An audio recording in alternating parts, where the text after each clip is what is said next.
Hi everyone, my name is Alina. I am a chocolatier and owner of Charm Chocolat, and I'm here today to teach you guys how to all make marshmallows. The marshmallows are very simple. We only need a few basic ingredients from gelatin to corn syrup, granulated sugar, salt, vanilla, and some water. We need a hand mixer, a temperature gun, and a temperature probe. All right, let's get started. To start, we're going to just pour 113 grams of water into our standing mixer. And then we're going to take our gelatin and pour 21 grams of that into the cold water. And this is going to equate to about 3 packets if you're using gelatin packets at home, and 21 grams if you're just using a bag of gelatin. And you're just gonna let that sit there, not mix it or anything, just let it cool. All right, now we're gonna get started with our simple syrup. And all we're gonna need for this is some granulated sugar, corn syrup, water, and salt. So first we're going to start with 1.5 cups of some granulated sugar. And we're going to use 1/2 cup of cool water. Throw in just a pinch of salt. And now for 1 cup of corn syrup.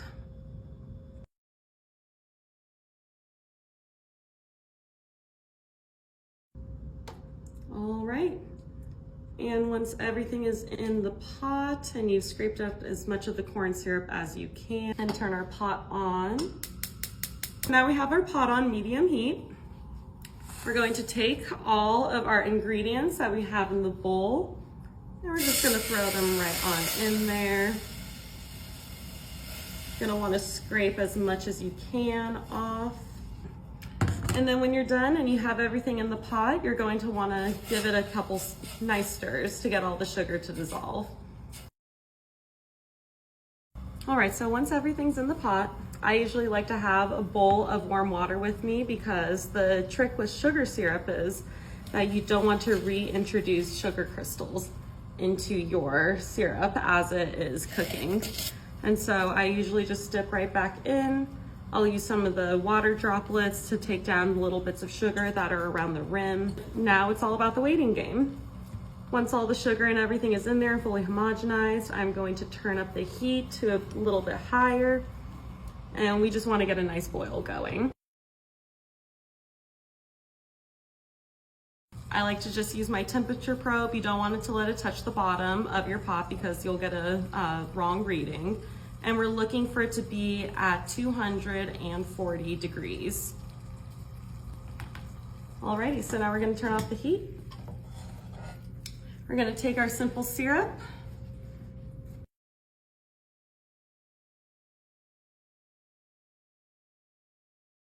All right, so while your marshmallows are fluffing, you're gonna wanna get out a pan and some cooking oil spray. Evenly coat our pan all around, get it nice and oily, and then you're gonna want to take your spatula and do the same thing, because marshmallow will stick to everything and we don't want that. We want it in the pan, not on the spatula. All right, check that.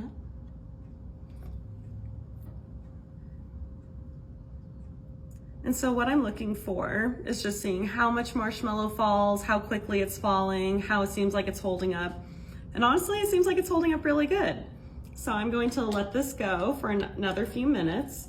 But at this point, if you wanted to add a flavor like vanilla or strawberry or mint, whatever you fancy, this is the time to do it. So I'm going to put a squirt of some vanilla paste, and I'm just gonna eyeball. You don't want too much, but just enough. And then we just plop this back down and we'll get going again.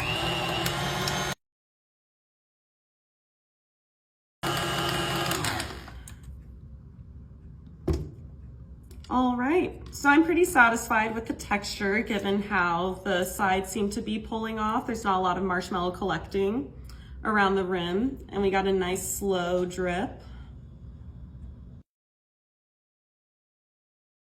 After 12 hours of setting, I usually like to make marshmallows in the evening so that they can set overnight.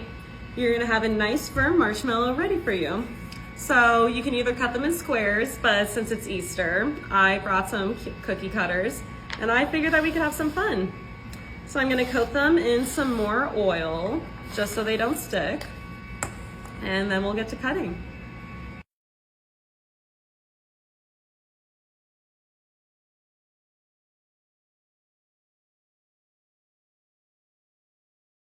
So after you're done making your marshmallows, if you want to do something really special, something that I always like to do is cover it in chocolate.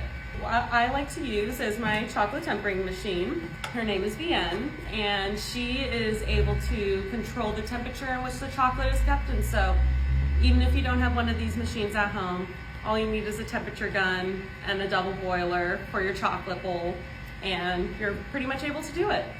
I'm going to start the process by turning down the temperature to 80 degrees.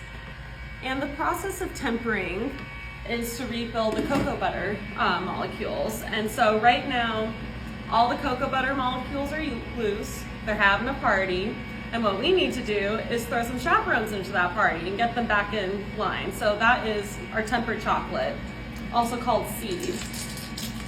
About 1,600 grams of chocolate is already in the bowl, so I'm going to use 400 grams of seed chocolate to temper.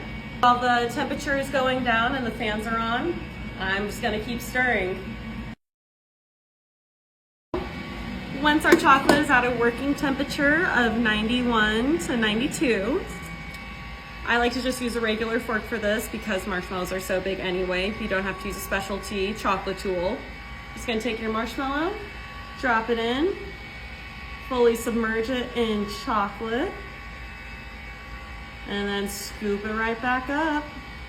And we're just gonna dip it right back into the chocolate a few times just because the dipping process will pull excess chocolate from the top so you don't get an overwhelming shell.